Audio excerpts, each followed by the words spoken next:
Good morning, everybody. So today's day 17. I might walk 2 miles every day for 90 days challenge. And I am proud to say I finished my 2 miles in 35 minutes and some change. That, my friends, I believe is my fastest time walking 2 miles. Yes, I'm still walking.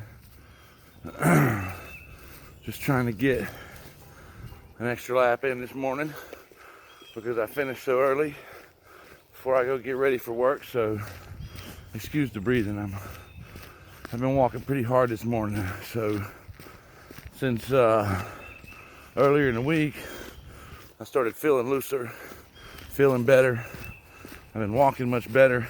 My body's not as stiff. I don't have as much pain. I've been, I don't know, I kind of feel like I'm on a mission when I do my walks. It's like every day I'm on a mission to complete my walk faster and faster.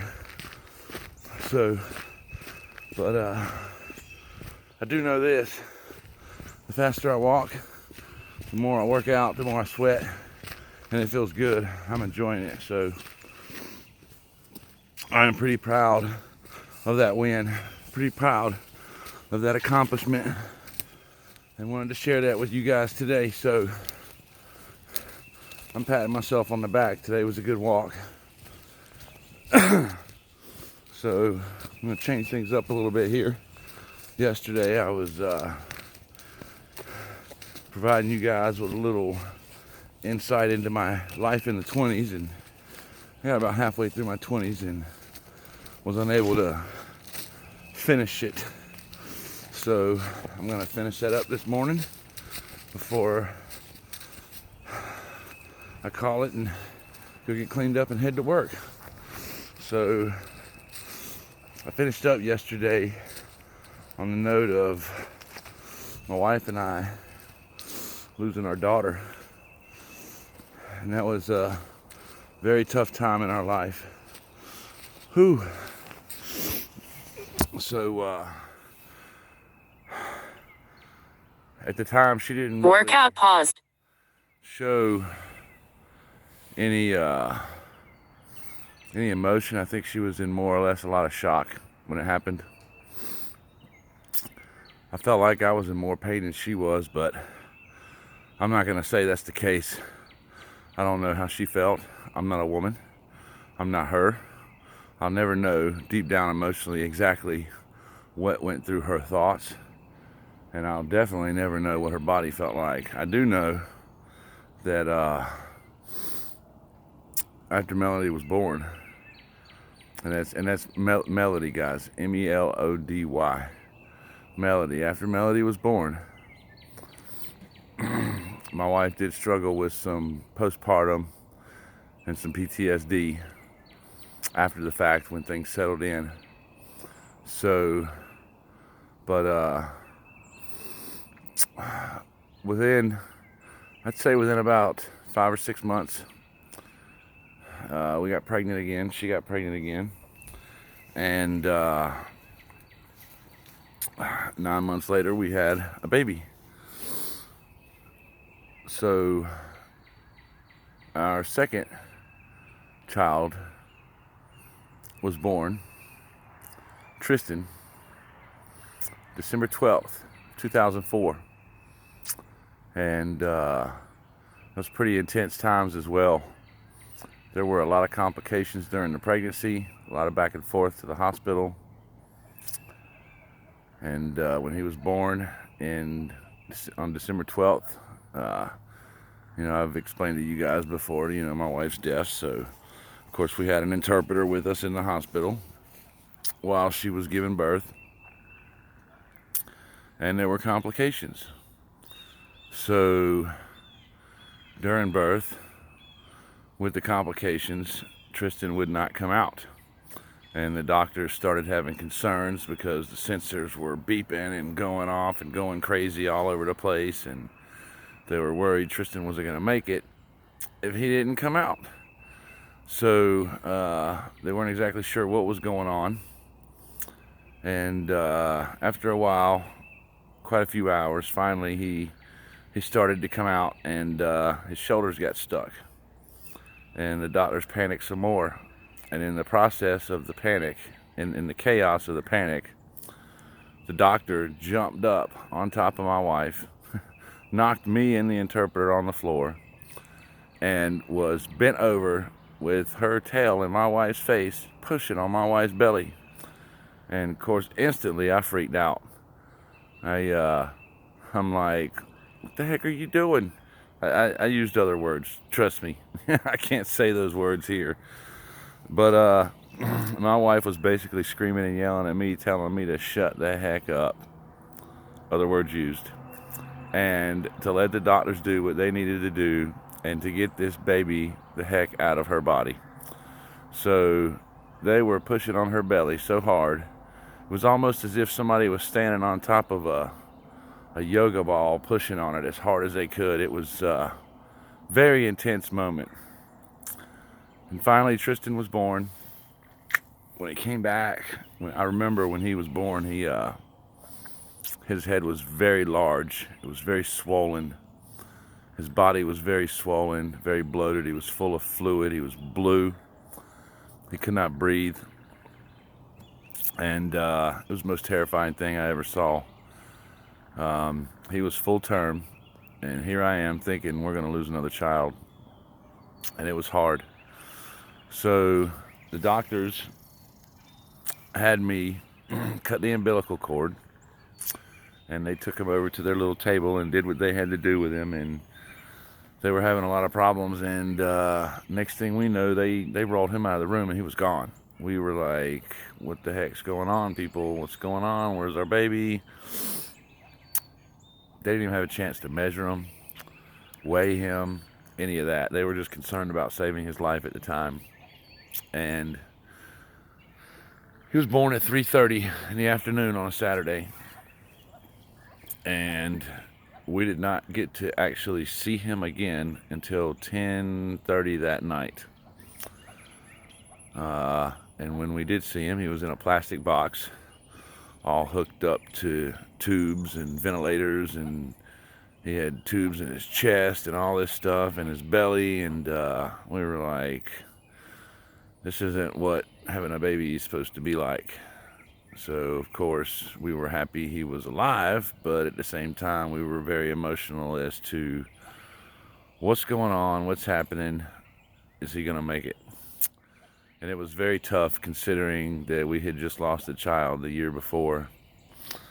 And wound up happening is, so Tristan had what is called TGA, transposition of the great arteries. I don't know if any of you are familiar with what that is. I sure was not. And the doctors assured us he would be fine, that it was very common, and it happens all the time. I was like, I've never heard of this before. So they wound up loading Tristan up in a hospital, or I'm sorry, in an ambulance, and taking him to UNC Chapel Hill Children's Pediatric Hospital. And later on, they wound up taking my wife in an ambulance. And I believe I may have shared this with you guys a little bit, but so yeah, they put her in an ambulance with her bag, and she took off to UNC, and I was left at Wake Med. And I remember going to the parking garage at 1 o'clock in the morning to get the truck to drive to UNC from Raleigh, and realized I did not have the keys to the truck. The keys to the truck were in the suitcase in the ambulance with my wife. So this was just wonderful. I'm stuck at Wake Med in Raleigh, and my wife's on her way to UNC in an ambulance, and my baby took off in a helicopter to UNC. So now I'm like, holy crap, what am I going to do? So I did the only thing I could do. I called my mom at 1 o'clock, 1:30 in the morning, woke her up, had her come pick me up, and she drove me to UNC. In the process of getting there, I had come to realize that Harmony was not cooperating with the doctors. They did not have an interpreter for her. She had no clue what was going on. And she was being very stubborn and would not let anyone touch her. So she was having some complications, and they could not figure out what was going on. And I think they had an idea, but when I got there, just many hours later, I had talked to her, asked her what was happening and why she wouldn't let them help her, and she said she didn't want anybody to help her. She wanted me to be there, or an interpreter, or somebody. But I'm like, honey, you gotta let these people help you. They're saying you're not doing good, and if you don't let them help you, you could die.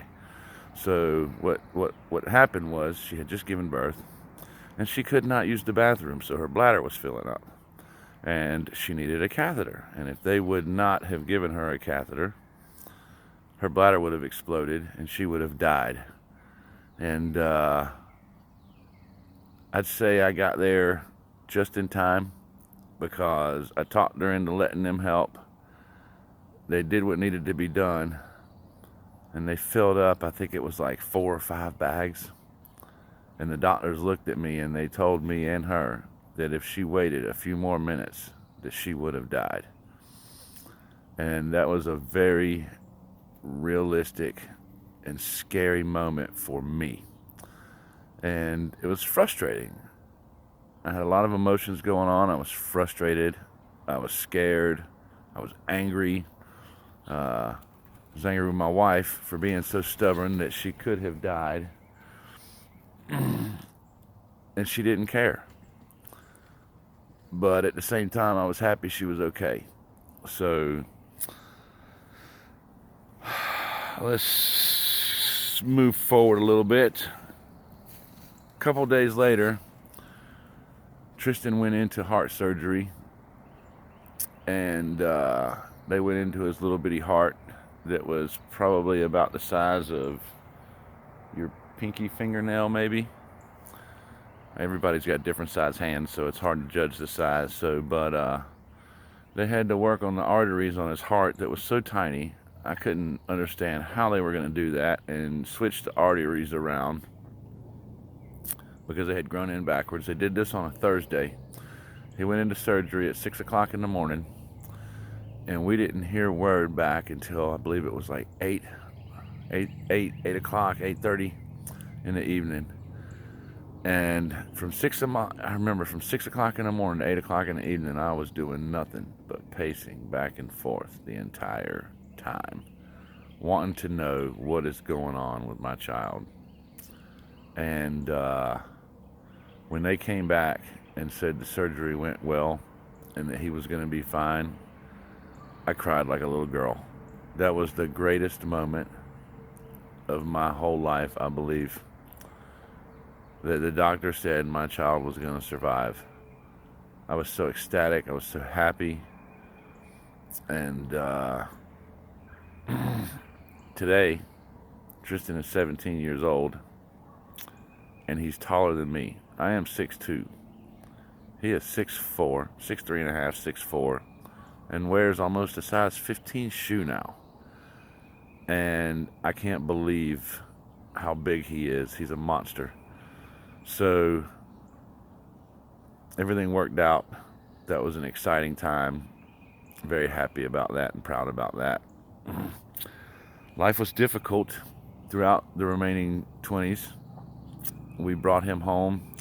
We basically lived in the hospital for a month and a half before we came home. We spent our first Christmas in the hospital. Before we came home, we were basically taught how to put a tube down his throat so we could feed him, because he was not feeding. And we were actually very fortunate because he started feeding right before we left the hospital, which was amazing. The next couple years were off and on scary moments, in and out of the doctor's offices, in and out of the hospitals with him, checking his heart, making sure everything's okay. And but the relationship between my wife and I was very difficult. She was very emotional, dealing with the postpartum, dealing with the PTSD, and let's just say there's many times that we almost didn't make it. We almost split up. I can't count how many times, honestly. But I continued to tell myself that this was not my wife, this was not the woman I met, and this is not who she is.